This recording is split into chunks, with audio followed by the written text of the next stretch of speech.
here with Adam Pennington, associate head coach for track and field. You do a lot of work with you do a lot of work with sprints. So I mean, it's got to feel nice to having two relays and Zach all going to Eugene for the nationals. So what can you say? Like what happened? What were they? How did that feel to see all those guys, all those men and women make it? Great. Our ultimate goal at the beginning of the year is to make it to the, last possible meet that we can, and that's always going to end in wherever it's at that year. And this year happens to be Eugene, Oregon, and so for us to continue to still be having an opportunity to be running in the last race of the year at this point of the year and running our fastest times, I think that's kind of what we reached for at the beginning, and we're reaching the goals that we set for ourselves. And we're going to get there and not only try to just be happy with being there, but we're going to continue to try to advance around and make it to the finals. Yeah, first, let's start with Zach. He's going in multiple events, both the 4x1 relay and as a 100-meter dash runner. I mean, how impressive is it to go in multiple events? A lot of people from bigger schools go in multiple events, but it's got to be impressive to see Zach do that at NSU. Yeah, for sure. We've had it in the past a good bit. So for us to be able to, for me to be able to go into a situation that I've already been in before with these type of athletes and multiple events, it's just learning how to run round by round and be ready for the last round if you make it there. So our ultimate goal is to take one round at a time, but to see a guy like Zach make it out in a region where you have to be very good at. Both regions are extremely strong, but the East has the majority of the SEC schools. You have Big Ten schools, you have ACC. You have to pretty much be able to score in one of those conferences or be one of the best in one of those conferences just to make it out to the next round. So to see Zach be able to do that at a high level and finish third overall coming out of that East region, just very impressive. But at the same time, expected for a guy who's done what he's done at his level this year and the way he's competed at the top meets and the way he's handled business when it's time to handle business. So not extremely surprised, but at the same time very thankful that he has had the opportunity to continue running. Yeah, he proved it definitely wasn't a fluke because he was I think fourth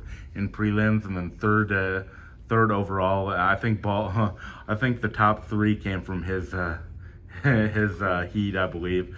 So I mean, it definitely brought his game up. It seems because there are a lot of, as you mentioned, there are so many SEC schools. I mean, he proved he belonged right with them. Right. Yeah. No, I think his indoor season, gave a great, I guess overall just showed us where he was going to be at by the end of the year because he got an opportunity to run at the USA Indoor Championships this year against some of the world's best and made a finals there. So at this point, he'd already seen some of the best of the best. So going into rounds like this, I think he's very experienced, very mature, and he's a guy who knows what he wants, and he's set goals for himself, and he's continuing to reach those guys. He has a great mindset. His athletic ability is going to always speak for itself, but mentally he's very prepared right now. We're going to continue to just go round by round. What makes him so good? Just his character, his attitude, his determination, his will and want. He steps in every day at practice and he has a mindset that he's got to be the best, and he competes like that in practice. And when you do it in practice, it usually shows that in meets, and he's continued to buy into the system and grow and listen to what I've told him. And with his God-given ability that he's already given and all the small things he does, then that's the result you'll get. Yeah, and then you also have two relay teams in there. You also did the same in 2018, having multiple relay teams go to nationals. I mean, what separates this one from that one? What are the kind of differences? Would you say, and what are the similarities? Very similar in a lot of ways for the fact that it's very relatively close to what we had in 2018 going. I think we had men and women's 4x1 that year and some open events. But to have those type of athletes on the girls' side and the guys' side competing at a high level at the right time is always fun. But the similarities is just the want. Have a lot of kids who has just bought in, and you have great athletes around you, and when you surround yourself around people with the same wants as you and the same ability as you, in a system that I feel like works pretty well for short sprints and long sprints, I think that ultimately we can end up with anyone, no matter what name is across your jersey, You know, I think that we're the same people. We wake up, we eat the same continental breakfast they do in these hotels. We strap on the spikes the same way. The only difference is what it says on the outside of their uniform, but it's a little deeper than that. I think a lot of it comes from what's inside of the uniform, and I think that we have those people here to continue to show why they belong in those races. Yeah, what makes a great relay team, do you think? Chemistry. You know, and of course everybody running fast at the right time. But I think chemistry is huge. I think we have, you know, 4 girls, 5 girls, which we've had all year to run on the relays, and we can interchange however we want. And I still think we're as good as a relay as we are with any of the 5. Men's side, the same thing. We've kind of stuck to the same 4 guys, even through our ups, our downs. And I think when you do that, you start to build some pretty good chemistry. And I think that culture and chemistry is just huge when it comes to relays, because everybody's got to be on the same page at the same time. And I think that's most important. 2018 team, that's where we were. And 2024, I think we're sitting in the same spot. I think this may be the most special group of athletes I've ever coached. If not, it's pretty close.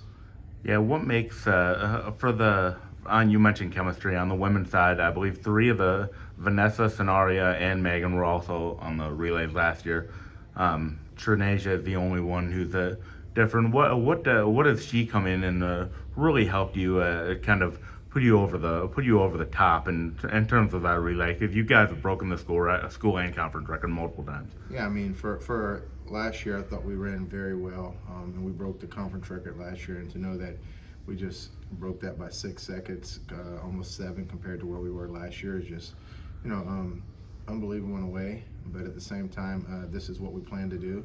I went out this year and I thought we were a leg short on the 4x4, and we went out and grabbed 3 more girls that I think could fit if we needed to run them. And all 3 young ladies that came in really good. Jones just came in and right away went to work. Got to watch her over the years be a very productive runner in our conference. You know, so I was very aware of who she was and what she was capable of doing. And now that she's surrounded around some runners like herself, I mean, she goes out there and splits 52 high on the relay. And you know, just to see a girl be able to do that for her team, to know where she was last year at this point of the year, we're pretty excited with her.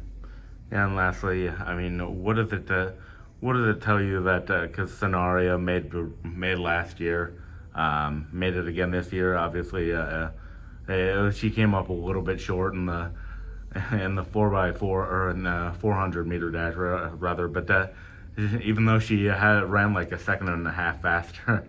So I mean, but she did make it in the 4x4. I mean, what's that say about her? Yeah, she was ready to go. She'd been throwing up all day prior to running. She walked out on the track right before the race and threw up again moments before the race. So she was dealing with some sickness through that whole day and the days before. So we were kind of a little weary. So for her to go out there and run a personal best, you know, I mean, I think that's always something to be pretty happy about. It just came up a little short, extremely fast year. After she got that out of her system and we got something into her system and got her ready for the next race, which it seems like took all the way up into the right before the race, I think she felt a little bit better. Her body felt a little bit better going into that 4x4, and she went out there and ran the fastest split she's ever ran as an athlete here at Northwestern State. And you know, I mean, for her to get back to the national championships and give herself an opportunity to become an All-American, I think has been a goal of ours, and she's just been a tremendous girl and person and athlete for our program, and I'm just extremely proud of her. Okay, thank you, Adam. Thank you.